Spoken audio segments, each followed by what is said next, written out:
toxic masculinity. Yes. Marjorie Taylor Greene Versus Alexandria Ocasio-Cortez. Right. Alexandria. Okay, so Marjorie Taylor Greene versus Alexandria Ocasio-Cortez.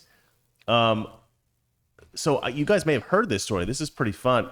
So Marjorie Taylor Greene went out to the hallways of Congress, and apparently she sort of accosted Alexandria Ocasio-Cortez, basically calling her out as, you know, the degenerate socialist that she is. But there's differing accounts of exactly the ferocity of Marjorie Taylor Greene. But a lot of the leftists, especially Alexandria Ocasio-Cortez, are basically freaking out about this and essentially saying that Marjorie Taylor Greene was so terrifying that they need to improve security in Congress to, you know, for Alexandria Ocasio-Cortez's safety. The stuff that they're saying is completely unhinged. I mean, Marjorie Taylor Greene essentially just shouted to her. I don't think she shouted at her. She shouted to her, hey, you know, why don't you debate me? Why don't you, you know, she's calling her out, saying you believe all this crazy stuff. Why don't we have a debate? You know, why don't you put your money where your mouth is? You know, put your reputation on the line and go out there and just have a rational conversation about this instead of just, you know, doing these very safe press conferences where she'll go to like a podcast, like a super leftist podcast and say, I mean, Jesus, these people are just, they're so racist and everybody's so horrible. No, go out there and talk to an actual conservative and, you know, have some courage. Have some courage. Have the courage of your convictions is essentially what she's been saying. And Alexandria Ocasio-Cortez is saying, oh my God, somebody yelled at me. I was frightened. These Republicans are monsters. How dare they say scary words, you know, like you're a politician. Your whole world is like words and debate and conversation and, you know, being accused of things and accusing other people. That's like all what politics is, right? That's the mess of politics. And if you're scared of somebody talking to you, maybe you shouldn't be a representative. But let's go ahead and read the story here. Marjorie Taylor Greene confronts chicken Alexandria Ocasio-Cortez. So Marjorie Taylor Greene afterwards, she called her a chicken in a press conference, which I love. Chicken, I don't know if you know this, but chicken in America is like a coward. Do they say the same thing in Russia? You can say, yeah. Mm-hmm. Yeah. It's a weird thing. I wonder how chicken became associated with cowardice. Not quite chicken. It's like hen. What is the mother of the chicken? Hen? Yeah. Hen? Yeah. Well, I think a chicken is a hen. I think a rooster is it's a rooster. Cowardly hen. Is a rooster just a male chicken, or is a rooster and a chicken is a female rooster? Rooster is a male. I know. Chicken a baby, and hen is a mother. I don't know. I think a chicken may be the classification of the kind of bird. Anyway, let's keep reading. AOC Spock's. Marjorie Taylor Greene confronts chicken Alexandria Ocasio-Cortez outside House chamber. AOC Spock's call for Congress to be a safe space for Marjorie Taylor Greene. It's so bizarre. They're like terrified of her. Representative Marjorie Taylor Greene, Republican of Georgia, confronted Representative Alexandria Ocasio-Cortez, Democrat from New York, Wednesday just outside the House chamber about AOC's support for terrorists and Antifa and ducking a debate on her Green New Deal proposal. The incident was witnessed and reported by two Washington Post reporters. AOC threw up her hands and walked away. So the problem with this whole story is that there's no video of it. So we can't exactly say exactly what happened. And so leftists obviously are like, oh, you know, that Marjorie Taylor Greene, she was a maniac. She was screaming like some kind of like psychopathic banshee, like, you know, they're all, of course, blowing this out of proportion because there's no video evidence, so they can basically frame it in whatever way they want and distort the story. Two Washington Post reporters witnessed Ocasio-Cortez exit the chamber late Wednesday afternoon ahead of Greene, who shouted, "Hey, Alexandria," twice in an effort to get her attention. When Ocasio-Cortez did not stop walking, Greene picked up her pace and began shouting at her. I think it's shouting to her. I think saying shouting at her is a distortion. Because if you're shouting at somebody, it's because you're angry at them or something like that. But if you're shouting to somebody, you're trying to get them to pay attention to you because you have something to tell them, presumably. And asking why she supported Antifa, a loosely knit group of far-left activists, and Black Lives Matter, falsely labeling them terrorist groups. Falsely labeling them terrorist groups. Oh, fascinating. This is an excerpt, I think, from the Washington Post or something? 2 Washington Post reporters. I don't know what this is an excerpt from, but whoever wrote this thinks that Antifa and Black Lives Matter are not terrorist organizations, which they absolutely are. Greene also shouted that Ocasio-Cortez was failing to defend her radical socialist beliefs by declining to publicly debate the freshman from Georgia. You don't care about the American people, Greene shouted. Why do you support terrorists and Antifa? And I just love that. I think, I'm not a Q person, right? I mean, there's probably people who follow my show that are Q people. I am not. I've never followed the Q stuff. I've never believed the Q stuff. In fact, I've often thought of it as perhaps Democrat misinformation trying to sort of trick conservatives into believing stuff that isn't true, so we're not focusing on the important things. And Marjorie Taylor Greene has actually followed the Q stuff. She's reported some of that stuff, and some of the stuff she's talked about has been Alex Jones stuff, and I like some of the stuff Alex Jones says, but I don't follow Alex Jones either. I don't believe a lot of the stuff that he's purported to be true.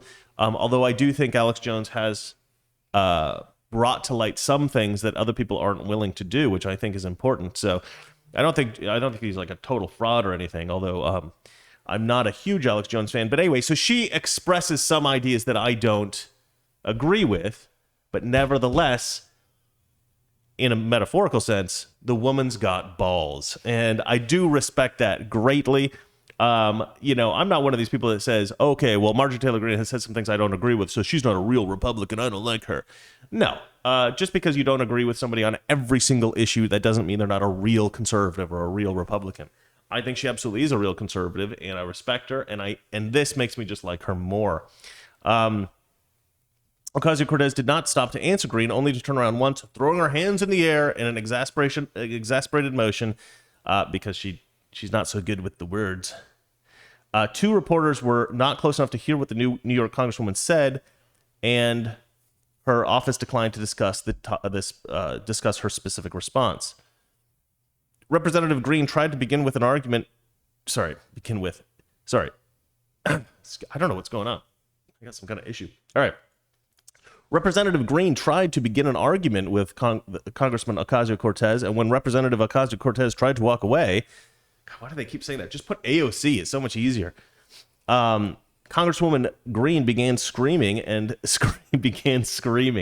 If you're shouting to somebody because they're far away, it's not the same as screaming, right? They're trying to make her sound crazy and kooky, right? That's the totally disingenuous. This is what we call activist reporting. Began screaming and called Representative Ocasio-Cortez a terrorist sympathizer, because she is.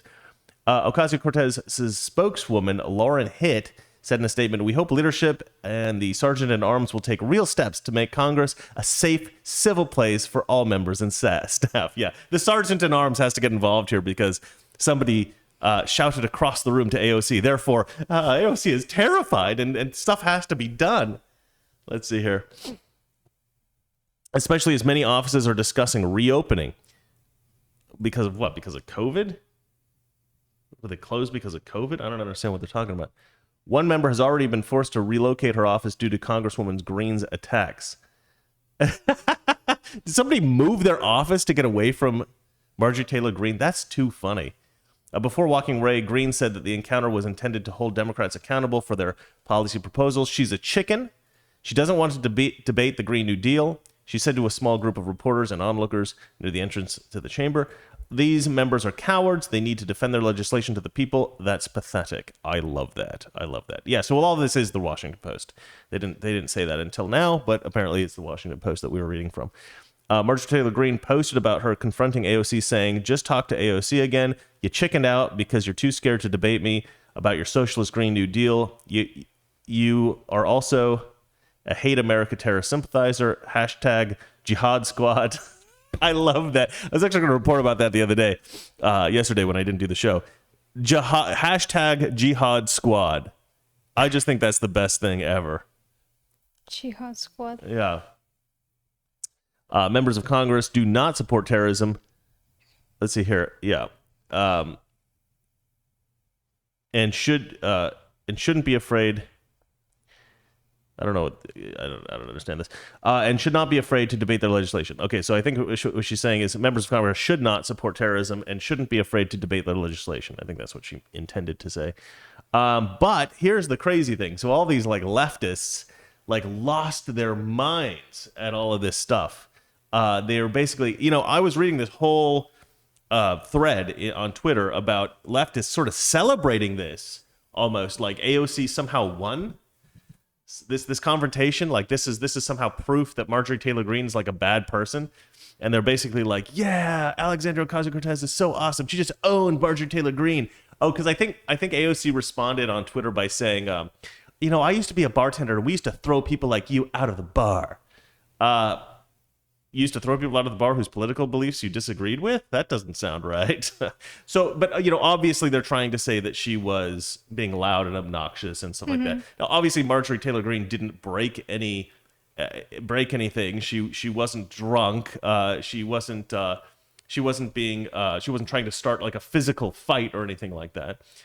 She was just shouting to Alexandria Ocasio-Cortez because she wasn't close enough to speak to her, because Alexandria Ocasio-Cortez was essentially running away from her because she's a coward, right? She won't allow herself to get physically close enough to talk to a conservative to actually just have a conversation. So you have to shout to her.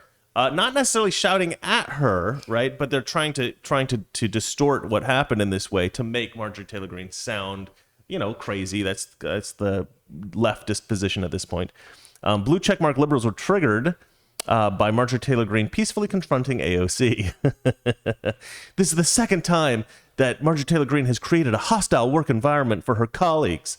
Speaker Pelosi should require that Marjorie Taylor Greene work remotely, since she isn't on any committees, and only be in the building for votes. Yeah, that's great. So the Democrats are now going to start telling Republicans they're not even allowed to come into the congressional building. They're not allowed to come into the Capitol building because they don't like them. Charlotte Clymer said it feels like it's only a matter of time before Marjorie Taylor Greene assaults someone on the Hill, and then what? We get a tearful non-apology about how she's stressed or anxious or something? Expel her from the house. Enough is enough. Okay, so it's only a matter of time. So you invent this scenario in which Marjorie Taylor Greene is violent, which she's never done anything violent, but she creates this imaginary scenario in which she's violent. She says, and then after she's violent, she's going to present this non-apology. And then she says, so we need to expel her now because of my imaginary event that never happened. What the hell are you talking about? You just pointed to somebody, said, I think one day they'll do something wrong and therefore they need to be punished for this thing that I just imagined. I mean, it's the craziest thing I've ever heard. Like, these people are delusional. This guy, Michael Harriot, who's always posting insane things, he says, I'm pretty sure we can all agree that Marjorie Taylor Greene is going to stab somebody. Well, I'll tell you what, Michael Harriot, I don't agree. So you're sure everybody could agree with that, but you're wrong. Not everybody does agree with that. And I can guarantee you there are millions of Americans who also disagree with it. So you're wrong. We can't agree with that. She's never stabbed anybody, you lunatic. Nor do I expect she ever will stab anyone. I think this is kind of what Democrats feel like they want to do when they're angry with somebody or when they're frustrated or upset. They feel like they want to stab somebody or hurt somebody. And so they assume that Republicans must be the same way. Well, if you've shouted at me from across the room because I wasn't close enough for you to speak with, well, that must mean that you hate me and you want to stab me. No, it doesn't. Just calm down, Democrats. Nobody's stabbing anybody. Nobody's assaulting anyone, all right? Nobody shouted at anyone, right? You were shouted to because you were too far away to speak to. Not that big of a deal, all right? This is a huge problem with Democrats because either intentionally or unintentionally, they totally misinterpret the world around them, right? Democrat policies are all based on misperceptions of the world. And this is another one, right? It's a misperception of the world. Why, whether it's disingenuous or they genuinely believe it, it doesn't really matter. The truth is, Marjorie Taylor Greene was simply trying to communicate a message. She wasn't trying to assault anyone. She wasn't trying to hurt anybody, but they're all interpreting it as, she's going to stab someone. this total overreaction, this unbelievable hysteria. Representative Hakeem Jeffries says that Marjorie Taylor Greene is stalking AOC. They work in the same building. You are going to have them cross paths occasionally. That's not stalking, ladies and gentlemen. Brianna Keeler writes, and on Marjorie Taylor Greene verbally accosting and running after AOC in the hallways of the Capitol, Representative Jeffries calls it stalking. Yeah, okay. And he's said this in video, which I'm not going to play because I want to move on to the next story. Anyway, Valeria, what do you think about AOC? What do you think about Marjorie Taylor Greene? Oh, but, and I think that even Pelosi said something about... Hold on a second. I thought I had another thing about this, but maybe that's... I don't remember what Pelosi said. Pelosi said something about this, like she was going to try to get... Oh, hold on. Yeah, I don't remember. She said something about it, like some unhinged craziness. But anyway, what are you thinking about this whole situation? You have sort of a blank stare, like you don't have any interest in this whatsoever. Well, this woman, Green, she looks terrifying. She looks terrifying? You think that's the issue? Yeah. She just looks terrifying? She looks like... What about, she looks tough? Tough. Okay, so the problem essentially here... you make a very good point. I hadn't really thought about that. She does look like she could beat the crap out of AOC. And I think that's really the issue here. You can just Yeah, AOC is a relatively small girl. She's small. She grew up, dare I say it, privileged. She basically grew up, I suspect she grew up, look, AOC is not for everybody. I don't think every guy is like, oh, AOC is a, stunningly beautiful woman. But you do hear that. You do hear that on the left all the time. A lot of people think AOC is very beautiful. And I can imagine that she probably got away with this a lot. I mean, that's typically, like, all the bartenders I meet that are women are usually very flirtatious, pretty women. Not necessarily the most beautiful women you've seen, but definitely flirty and pretty. And so if she was a bartender, I imagine that's probably how she made her money, right? That's how she made good tips, is like flirting with guys. And so this is her weapon of choice. Her weapon of choice is being flirtatious, trying to be fun and funny, talking to guys, getting attention from guys. And Marjorie Taylor Greene is a real person, right? She's a tough girl, and she doesn't mind confrontation, whereas I think AOC isn't really used to that. How dare somebody disagree with me on something? Oh my gosh, my feelings were hurt. She scared me because she walked vaguely toward me and shouted across the room to me to try to get my attention. This is not something that should scare anyone, but yeah, I guess you make a good point. She looks tough, so I guess that's something that's scary to Alexandria Ocasio-Cortez. Man, yeah. So basically, we have shown that Alexandria Ocasio-Cortez is a massive coward, and she can't handle somebody shouting to her from across the room. And if so, she wants law enforcement to get involved. Anyway, leftists are crazy, as we always say on the show, and apparently incredibly weak and cowardly. All right, shall we move on to the next story, darling? France bans use of woke gender-neutral language in schools. Yeah, I wanted to cover this story, but I didn't have time to read this one today. So let's have a look here. France bans the use of woke gender-neutral language in schools. It's a danger for our country. I love that. We should do that. France is continuing to crack down on far-left attempts to make the country woke by banning the use of gender... Isn't he gay? Sorry. No, darling, he's French. I know, sometimes it's hard. Gay. No, he's French. I think he is a hidden gay. Darling, all Frenchmen are a little... Then I don't like it. Anybody watching this from France is like, you dick. It's a joke, obviously. Toxic Masculinity. Weekdays, 9 p.m. Eastern, 6 p.m. Pacific.